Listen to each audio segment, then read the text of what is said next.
गोरे गोरे गलिया पर डालब रंग करिया। ओहो क्यों क्यों? गोरे गोरे गलिया पर डालब रंग करिया। अच्छा खिल जाई चेहरा रंग जाई जब भीतरिया। हाँ। खिल जाई चेहरा रंग जाई जब भीतरिया। अरे ए बाबू दूर रहा बाबू काबू कराय अपन सरिया। होली के बहाने झूठा करो जनी थरिया। होली हो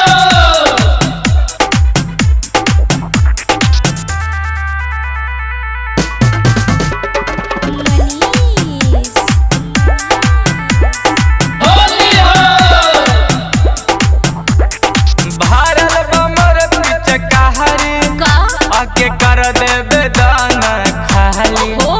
अरे देखी के चिकन बदन हमर मचल बतारा खलबली। ए बाबू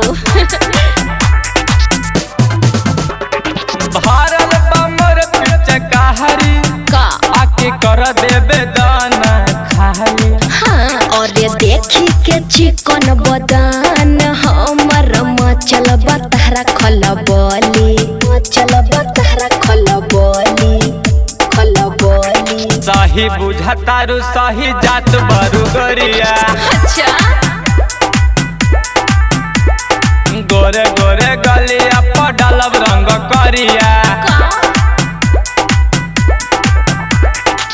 खिल जाई चेहरा रंग जाई जब भीतरिया। खिल जाई चेहरा रंग जाई जब भीतरिया। धीरे धीरे डाला हमर कोमल बसोरी लिया। होली के बहाने झूठा करो जनी थोरिया। होली हो डीजे मनीष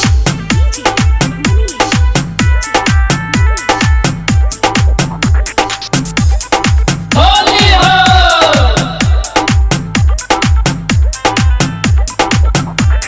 धीरे धीरे रंग लगाई। हाँ। तनी दे दाना एक बार महका।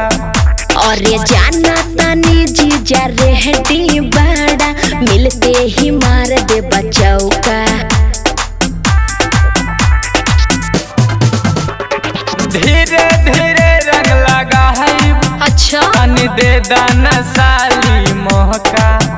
अरे जाना तानी जीजा रेहटी बाड़ा मिलते ही मार दे बचौका। मिलते ही मार दे बचौका। संतो सबरिया के तू ही बरु जरिया। अच्छा पंकज अभिषेक के तू ही बरु जरिया। देखो सब जना तानी। खिल जाई चेहरा रंग जाई जब भीतरिया। हाँ। खिल जाई चेहरा